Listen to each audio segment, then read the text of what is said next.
You're listening to Civic Media. You can tune into any of our live shows on any radio station across the state with the Civic Media app. Find us in your phone's app store and listen anytime, anywhere.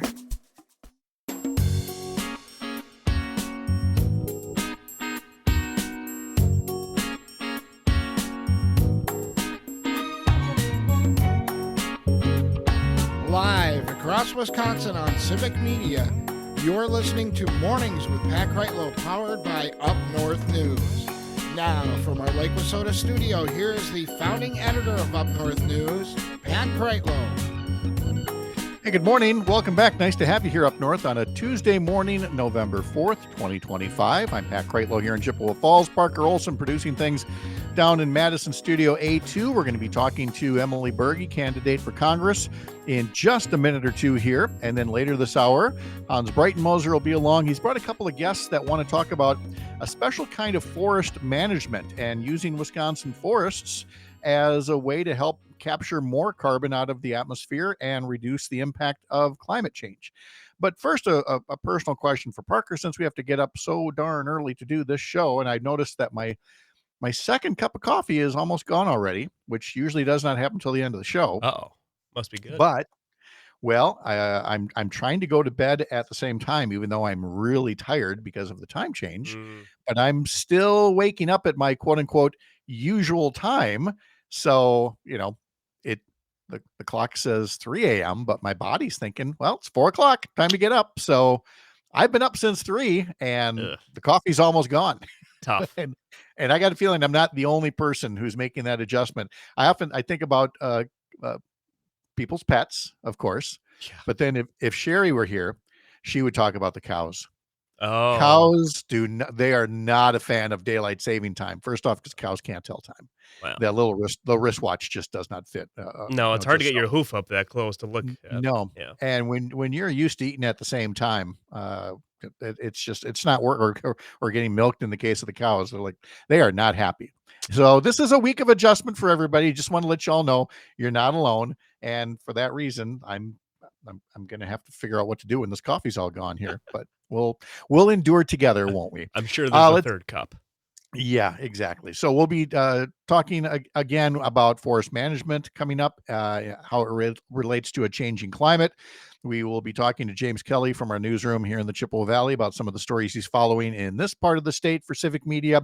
But first, speaking of this part of the state, I am just a literal stone's throw away from the 3rd Congressional District, which cuts right through Chippewa Falls or Chippewa County, goes down to Eau Claire to La Crosse, and then arches around and gets up into the Stevens Point area.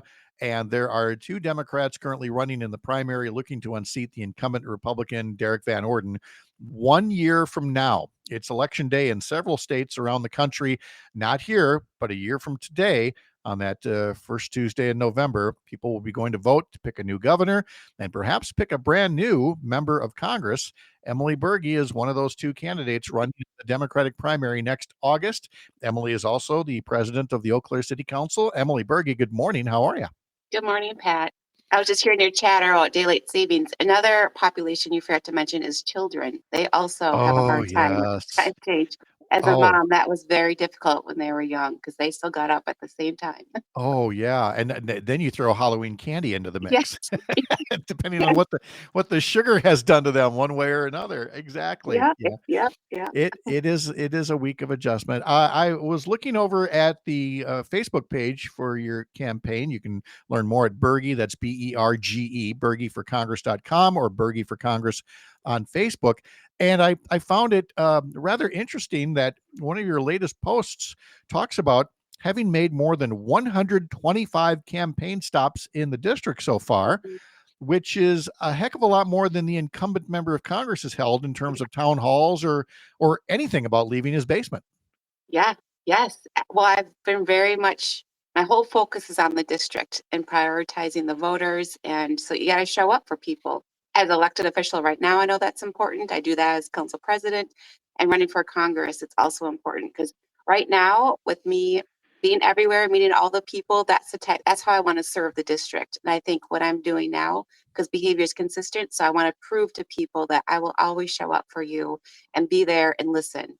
And that's what and I love people. It's super fun to be down in Viroqua, down in Grant County, over in Point and Portage, Adams County, Black River. Like it's all, and River Falls. I mean, it's a huge district, but it's so much fun just meeting people, listening to people. I mean, we'll get into it, what I'm hearing on the ground too. But yeah, I'm hearing a lot, and I think that's important to show up. Well, it is. It's incredibly important, and again, much more than what the incumbent Derek Van Orden has been doing to this point. But even before the government shutdown, when we talked about you getting into this race originally, it was in part because Derek Van Orden had been, downright hostile toward Eau Claire and the Chippewa Valley. Since that time, in the wake, for example, of the Charlie Kirk murder, he's made all this talk about cutting off federal funds to Eau Claire because of things that city council members had to say, which again, you already have a base of support in the Eau Claire area. But Van Orden's conduct between the Charlie Kirk murder and then the government shutdown, I have a sense, has not won him much for new voters in the 3rd district. What are you hearing? Exactly. I mean, I've had people come up to me say, we voted for Derek Van Orden in the past, but we cannot, this is not okay. He's not acting in a professional way. It feels like he doesn't care about Eau Claire, doesn't care about us. So I'm hearing that in Eau Claire especially, and because they say they're not going to vote for Derek Van Orden, they'll vote for me, and mostly because they've seen me lead.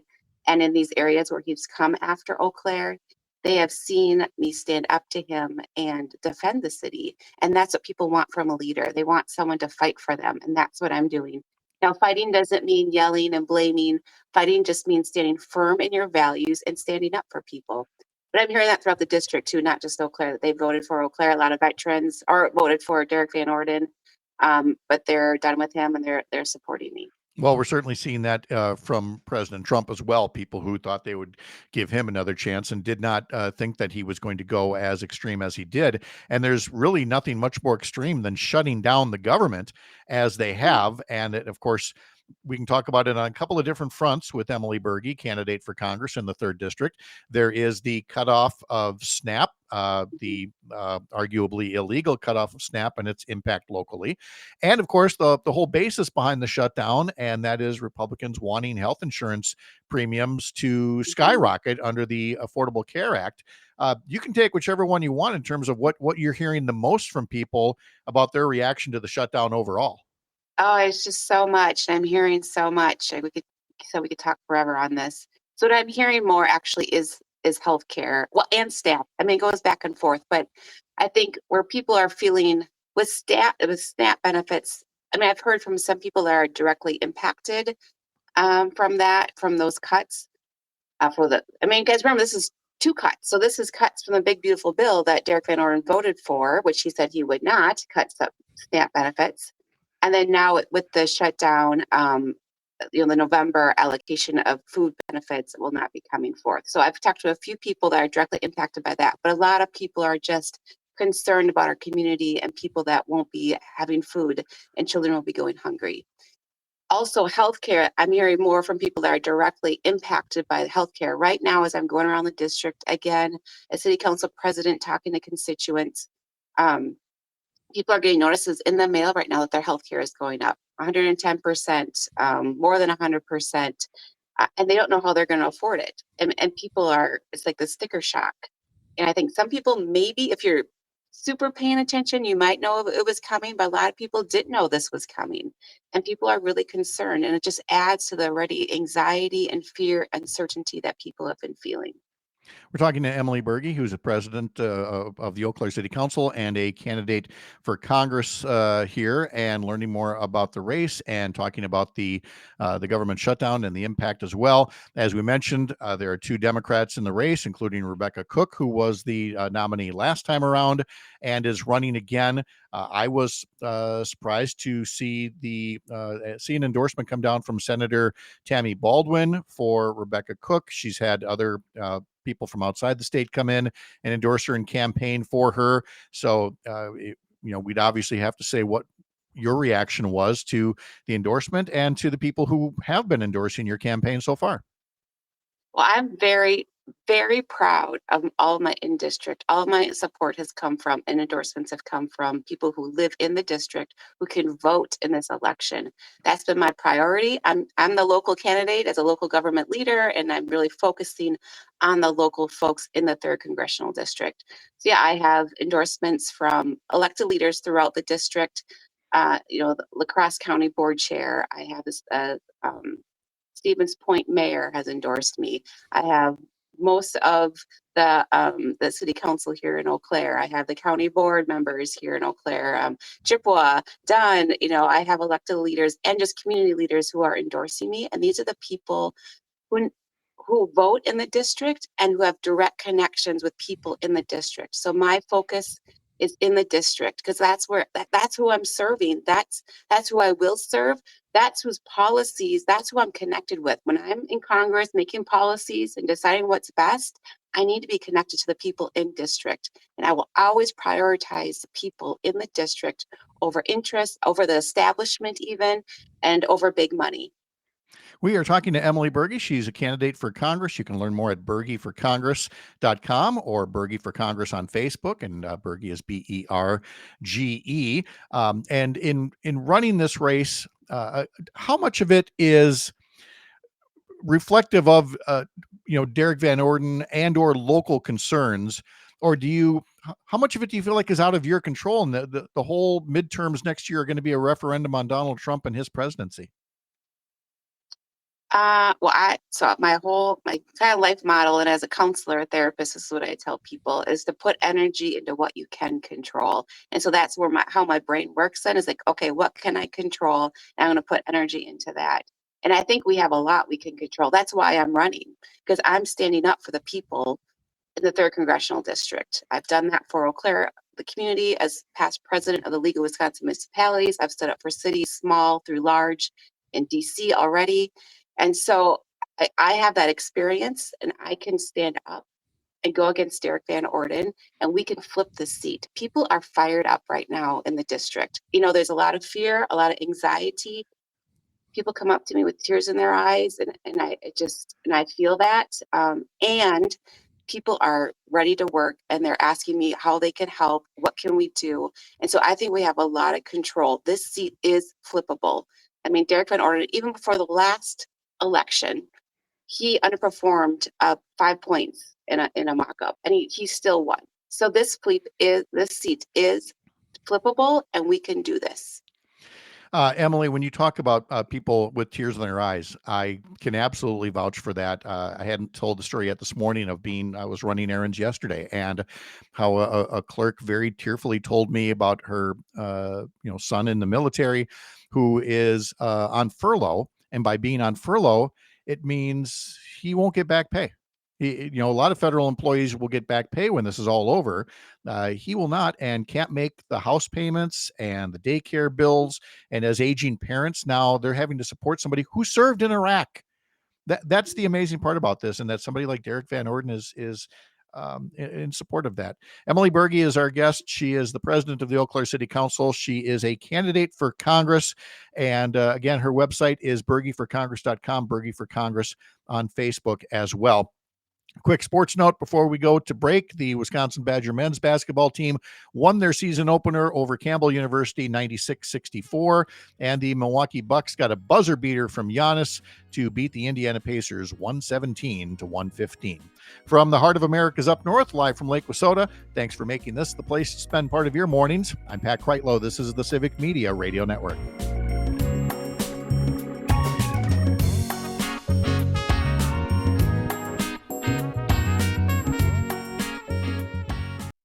You're listening to Civic Media. Stay up to date on the latest news and information for your local community and Wisconsin by signing up for our free email newsletter. Visit civicmedia.us/email to get started.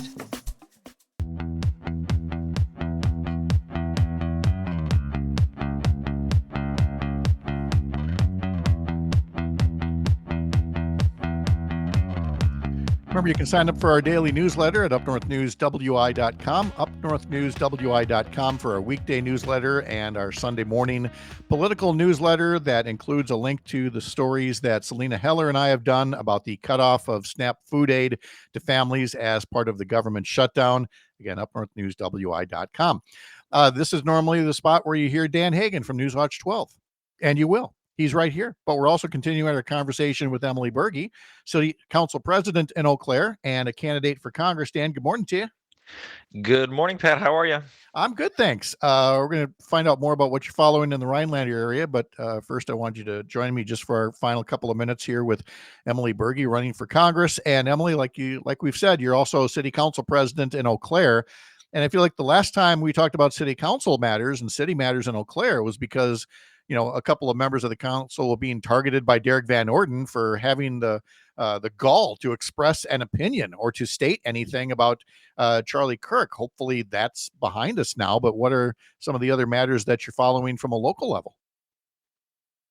Yes, that is, I have not heard since so Derek Van Orden came after the city. I stood up right away, came on your show. I was, protesting in front of City Hall with folks saying that this cannot stand. You cannot come after our city, Derek Van Orden. And I haven't heard much. Well, he did that bill in Congress. Last I checked, I think it has 3 co-sponsors. So I haven't heard much about that at all, which is good. Of course, then he went after the Mayo Clinic. Also not cool. But with other things that are affecting the city, we're doing district discussions right now. The city manager and I just wrapped that up because I think it's really important that elected officials are available to their constituents. So we've been having meetings at local parks in Eau Claire. We have beautiful parks in Eau Claire. So just hearing from people, it's just kind of this open forum of what are on people's minds. And like we talked about before, actually healthcare came up, SNAP came up, transit, of course, roads always come up at local government, garbage came up, our budget, we'll be passing our budget next meeting next week. That came up. So it's just really good always to have that connection with local folks and hear what's on their minds. Sometimes at the end of a show, we're not exactly sure what the soundbite's going to be. And then sometimes a guest makes our job easy, like Emily did just now. Okay. He went after the Mayo Clinic. Also not cool. Words to live by. Let's see. Dan, you want to jump in with a question for Emily? I know you're way up there in the 7th district, but I'm sure you've got some questions for a candidate for Congress. Well, our viewing area at WJFW does extend down to the 3rd district in Wood County and Portage County. So, Emily, you said earlier that Derek Van Orden, he underperformed by 5 points. I'm sure that Rebecca Cook would frame that as she overperformed by 5 points. I know she was one of the more overperforming candidates. So, why do you think you have a better shot at defeating Van Orden than Rebecca Cook does? Well, Rebecca Cook's been running this race for about 5 years. She's tried it twice, and she hasn't been able to do it. And people are just losing faith in that. They're ready for a new candidate, someone with experience like me. I have 8 years of elected experience. I've been elected 3 times. I'm the highest, I'm essentially the mayor. We don't have a mayor, the highest elected official in the largest city in the district. I'm very connected to my local community. And I am connected to the people. That's how we're going to win. This is how we're going to win in first August and then November. It's not going to be, big money in politics. It's not going to be what the establishment wants. It's about the people who live in the district. And it's about them showing up. It's about them volunteering. And I've had hundreds of volunteers sign up for my campaign. I've made over 100 campaign stops in the district. People are saying they've supported Rebecca in the past and no more. They're ready for something different. There you go. Emily Berge running for Congress, bergeforcongress.com, and at Facebook, Berge for Congress as well. Emily, we always appreciate catching up. Safe travels with all those stops. Thanks. Again, you've only outnumbered Derek Van Orden by like 124 out of your 125, but keep at it and we'll touch base another time soon. Thank you. Thanks so much. All right. Thanks, Emily, Bye-bye. very much. Hey, Dan, let's go back to the other big story that you're covering up there, the long suffering drought that has had to be endured by a local hunter man. Anything new on that front? That's right. Yeah, no. Previously, you would say local hunter man with air quotes for our radio listeners, because he never successfully shot anything. That would be me, by the way. I've been on a 5-year drought since I was introduced to hunting. But that changed yesterday, Pat. It changed in a big way. So I was sitting at my deer stand, and I could hear something behind me walking. And I knew it was a deer at this point. Okay, I After thought maybe 5 years, you can distinguish deer I, from squirrels. I thought maybe a stalker. You are a TV anchor, but okay, go ahead. Yeah, yeah. But it could have been two. But I saw it was a deer, and once I saw it at antlers, I had buck fever. I have to admit, I was kind of raggedly breathing, and I was just kind of waiting for a good time to bring up my crossbow. And he actually started to kind of run away. So I was like, okay, this is my chance. I brought up the crossbow. He stopped 50 yards away. I set the scope on his right behind his front legs, shot, and I think I hit him. I thought I hit him. So I sat there for a little bit. So the idea is if you shoot a buck, you should wait, for a little bit because you want to let the deer die instead of just kind of running around. And the adrenaline actually ruins the meat if that's the case. So I wait a little bit. I go to where I shot him and I do see blood. Sorry for the viewers out there and listeners who are a little sensitive to this. But I saw some blood and just followed the blood trail, and there he was, 100 yards away, dead. So you got your buck. I finally got him. Wow. So it feels pretty good. He's hanging in my garage right now, and I'm gonna butcher him today. We'll see how that goes. Well, congratulations. Wow. I mean, it's like I was listening to my old colleague Dave Carlson telling stories from the hunt here, and instead I got it from Dan Hagen, who, as we mentioned earlier, People Magazine's sexiest man alive in Rhinelander. Maybe Rhinelander, probably not. Dan, always good to catch up with you. Thank you so much. All right. Have a great day. When we come back, we're going to be talking about forest management and carbon capture, and about ways that we can use our own resources right here to help mitigate a changing climate. That and much more ahead. I'm Pat Kreitlow from Up North News. This is the Civic Media Radio Network.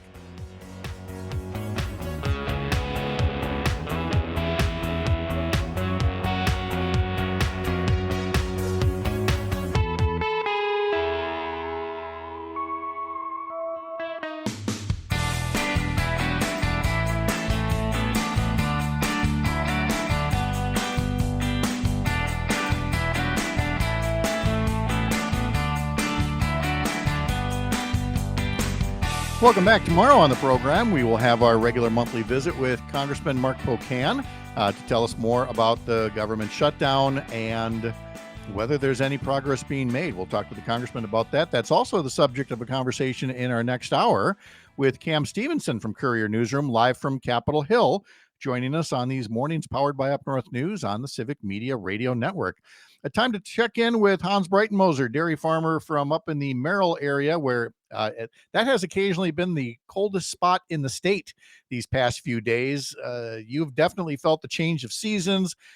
We didn't even get to talk to you last time around because you were out there doing field work. How are things coming along up there?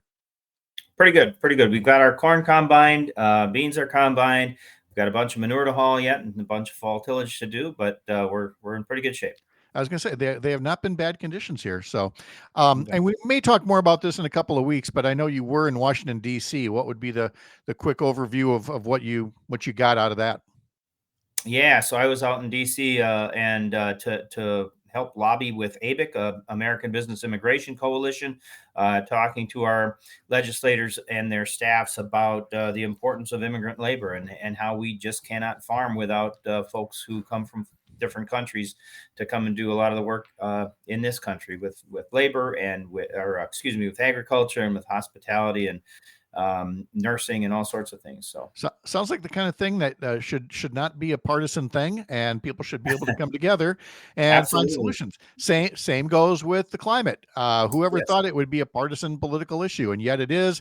And that's what's going to lead to a couple of guests that you're bringing in from UW-Madison Extension to talk about forestry and carbon capture. How did that come to your attention?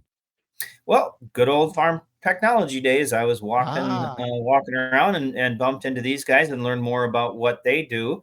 I was interested in this because myself and most farmers have, some small woodlots, and the carbon market exists, and it's trying to connect small woodlot owners with that carbon market so that we can maybe capitalize on that by changing how we do our practices and so forth. So I think they've got something interesting to share with us. And they would be Keith Phelps and Scott Hirschberger from UW-Madison Extension Forestry, who join us now. Scott and Keith, good morning.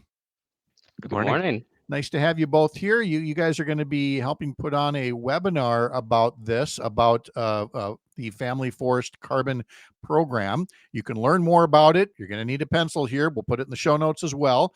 go.wisc.edu. That's go.wisc.edu/carbon-webinar. Having said all of that, I don't know which one of you wants to take this first, but what exactly is the Family Forest Carbon Program? What does this have to do with mitigating a changing climate? Sure, I can take this one, Scott, if you don't mind. Yep, Keith. So the Family Forest Carbon is a voluntary forest carbon program that is operational in Wisconsin. As you mentioned, this is a program that private landowners can participate in order to kind of generate carbon credits and receive financial payment for that service. The Family Forest Carbon Program is kind of operational in the northern third of our state. And they kind of have a handful of enrollees currently and are looking to kind of expand enrollment. There are also 2 other carbon programs available, Forest Carbon Works and Land Yields. But Family Forest Carbon Program may be the ones that most Wisconsinites are familiar with. All right, Scott, let's go back to the basics on this. Why is it important that we maintain and even grow healthy forests when we're talking about a changing climate? Right. So about half of the dry weight of a tree is carbon.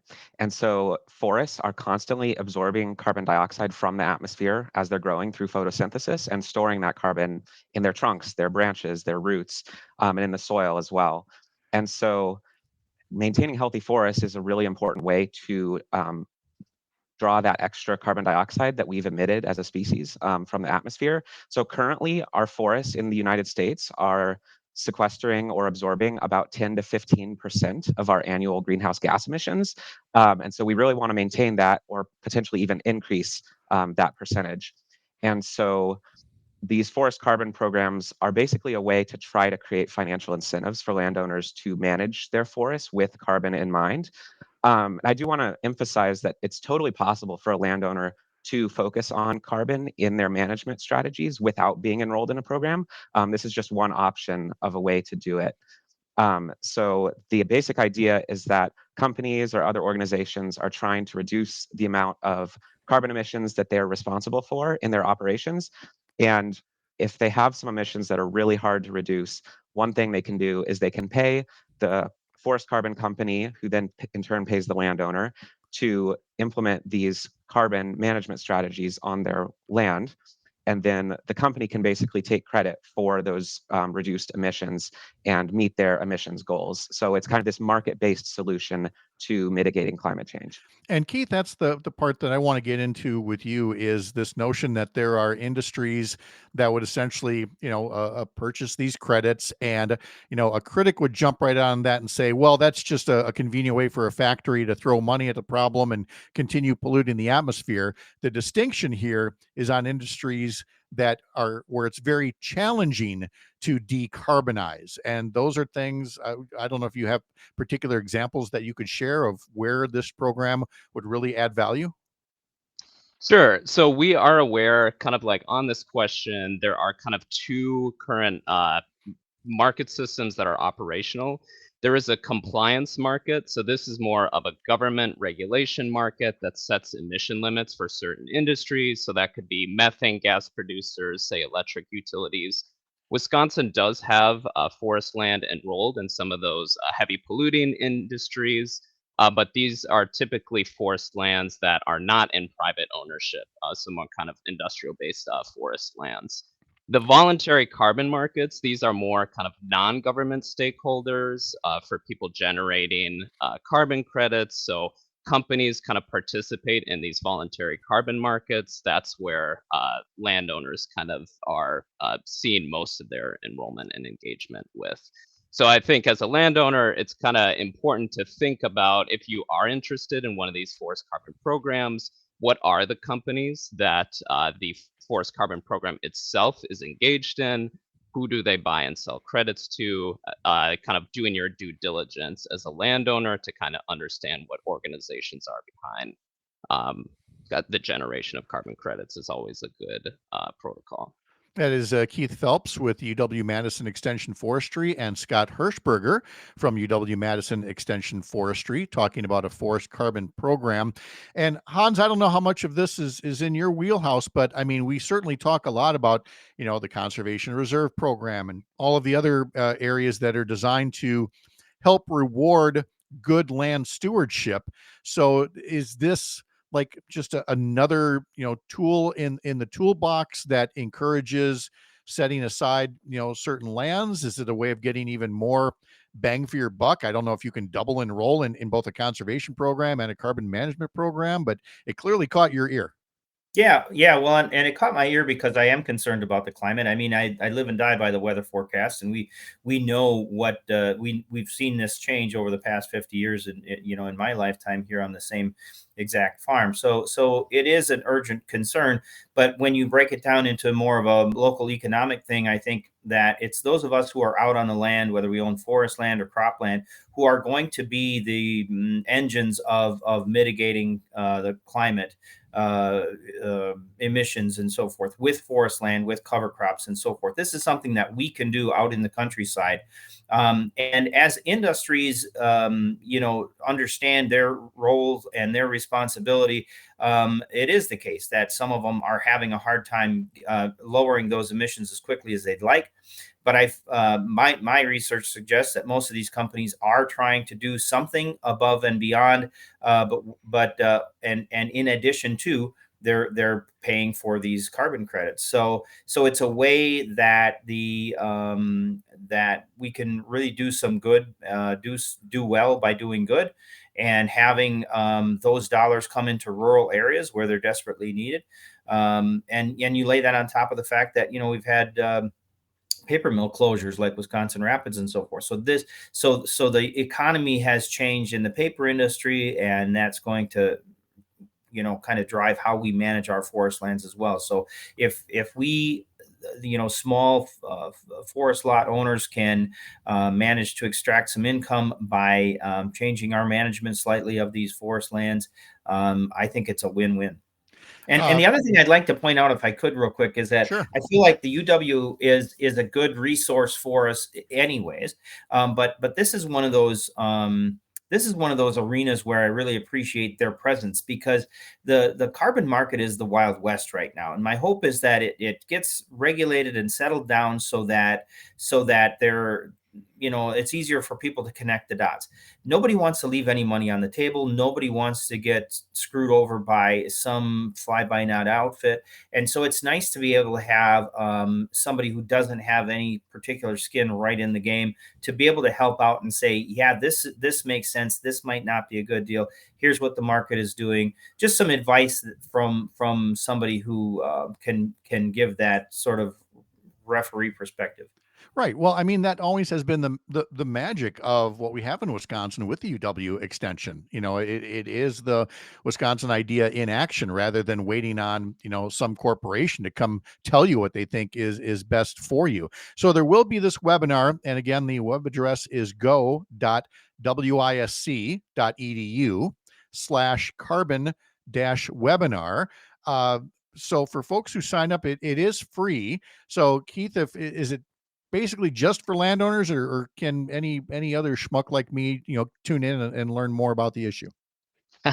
Great question. So we have designed this for landowners, but we absolutely welcome anybody who is interested in this topic. So if you're a forester, if you're a land manager, if you're somebody who does not own land but is interested in this topic, we welcome you to apply or to attend. A lot of the content will be geared towards land management. We'll be talking about basic eligibility requirements, what you should know as a landowner. So just be prepared for that perspective. And Scott, I'm sure people are asking about the dollars and cents in this, and whether, should I go buy an acre of forest land right now and roll in this, and this is my Powerball ticket, or are we talking like a $5 check and thanks for doing your part for the climate? Right. That's a really important question. So a couple things on that. Right now, that you have to have at least 30 acres of forested land for the Family Forest Carbon Program, at least 40 for land yield, and at least 100 for Forest Carbon Works. And the amount for payments is changing over time. Right now, kind of the ballpark estimate would be about $10 per acre per year. So definitely not a Powerball ticket. This is more like a little bit of supplemental income that can help with your property taxes or help, fund some of the like invasive species management that you need to do, other things like that on your land. So yeah, you're not going to get rich off of this. No, but you're going to be doing your part again, and this is something that is achievable because again, we know what forests do, we know the benefits of them. So why not make that part of your land management? So Scott Hirschberger and Keith Phelps are with us from the UW-Madison Extension Forestry, and dairy farmer Hans Breitenmoser from up in Lincoln County. Gentlemen, this was great. I learned so much. Thank you so much, all of you, for your time today.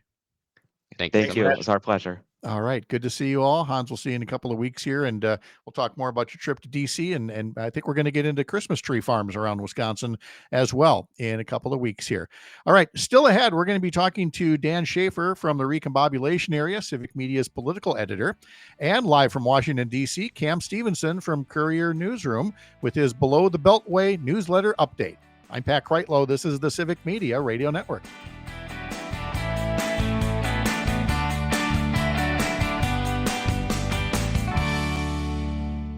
You're listening to Civic Media. Find the latest news, information, and archives of all your favorite shows on the Civic Media website, civicmedia.us.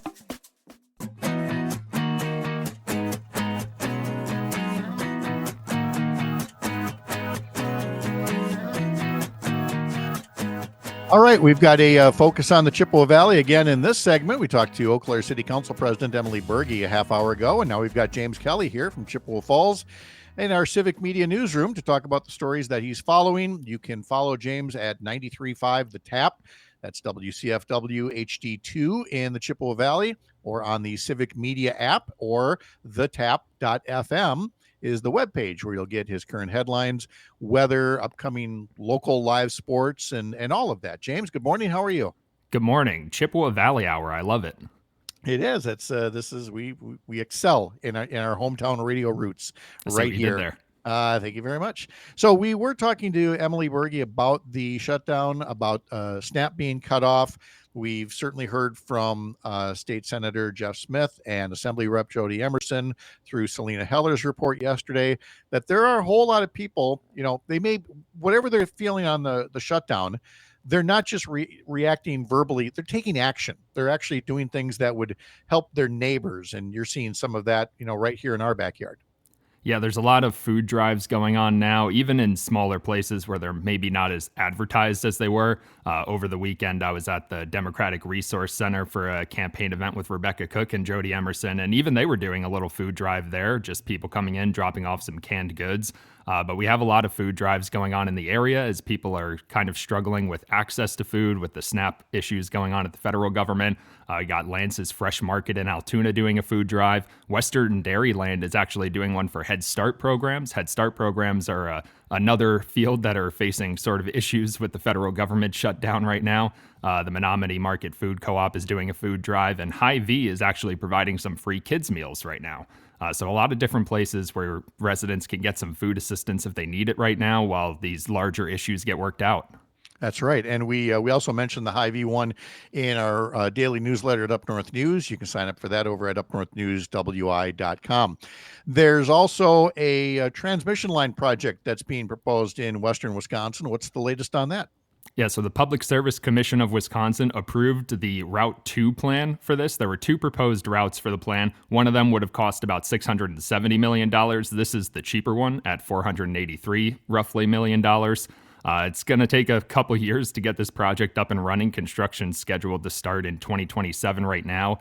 Could be wrapped up by 2029, but it's all about improving the energy grid, making it more reliable so storms don't really necessarily knock out power for as many residents, and just getting more renewable energy into the flow.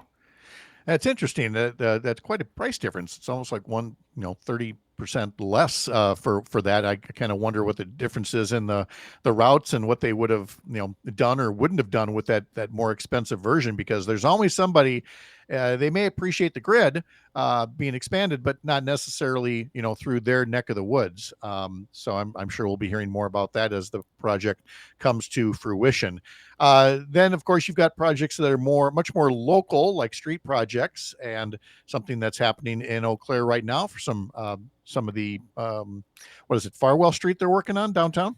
Yeah, this is more of a general, we're looking for more community input in the future on these projects. There's a lot of interesting projects going on in downtown Eau Claire. And one of the things that I love about Eau Claire specifically is just my city planning background. I love a good walkable city with robust public transit. You know this, Pat. Yes. So this potential plan on the table would reduce Farwell Street from 4 lanes to 2 lanes to improve parking access and pedestrian accessibility.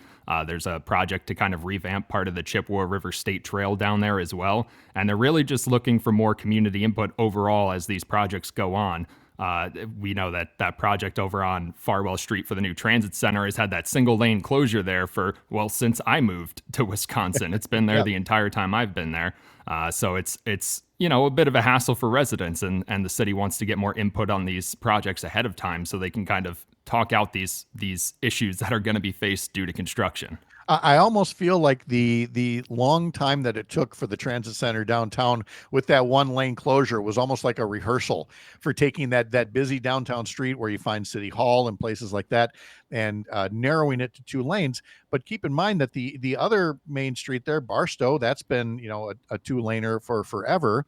But Hastings Way as well, which, when they built the Highway 53 bypass around Eau Claire, and so suddenly Hastings Way was no longer Highway 53, and they squeezed that down from like 6 lanes at one point down to 2 or 4, I forget now. And at first, as they're building it, you're like, oh, are we just going to see all kinds of congestion here? And no, everything just kind of flows a little bit more smoothly. People slow down as they're coming into a more residential area. So there are definitely ways. There's other people that want to pave their way, just add 12 more lanes and that'll solve everything. But I know our friend Dan Schaefer is going to be on that train as well. That if you add more lanes, it doesn't necessarily mean faster traffic. He's got a lot to say about that. But when you're in town, and yes, he would say that in Milwaukee about how much he thinks Interstate 794 needs to be torn down. It's an elevated freeway. And people say, wait, can you tear down an elevated freeway and turn it into a parkway downtown? Yes, you absolutely can. Boston, for goodness sakes, showed how it could be done. But again, you have to plan it carefully. You need public input. And that's what Eau Claire is looking for on these particular projects. And of course, we can't close talking about city streets without acknowledging that the calendar has flipped and we are in that season again for parking, James. Absolutely. Alternate side parking is now in effect in the city of Eau Claire. We mentioned it on the Secret Show during the break. I just want to prevent one person from getting a parking ticket overnight from parking on the wrong side of the road. So until May 1st, and again, this starts at midnight. When you're trying to figure out which side of the road do I park on, it starts at midnight. The day, if it's an odd number day, you park on the odd number side of the street. If it's an even number day, you park on the even number side of the street. Should be simple enough to understand. I know it gets a little confusing when you're changing the date. I don't understand because, I mean, if you come home at 8 p.m. and you park the car, well, do you then go switch the car at midnight? No, you don't got to worry about it then. It's midnight to 7 a.m. that it gets enforced. So you just got to make sure when you go to bed, you're parked on the correct side of the street and you will not get a ticket, and I will feel good for everybody. Yes, you will. Okay. Thank you. That is a wonderful public service from James Kelly. Catch him on 93.5 The Tap in Chippewa Falls. Thank you very much, James. Appreciate it. Thanks, Pat. I feel so much more at ease now. The aforementioned Dan Schaefer will join us, as will Cam Stevenson from Courier Newsroom, coming up after the news at 8. I'm Pat Kreitlow. This is the Civic Media Radio Network. The national news cycle never stops, but it can be hard to find news about your local community. Civic Media is dedicated to providing quality local and state news coverage across Wisconsin. With the Civic Media app, you can get notifications about local stories that matter to you and your community. Find the free Civic Media app in your phone's app store and choose notifications from the menu to tell us what kind of news you want to hear about.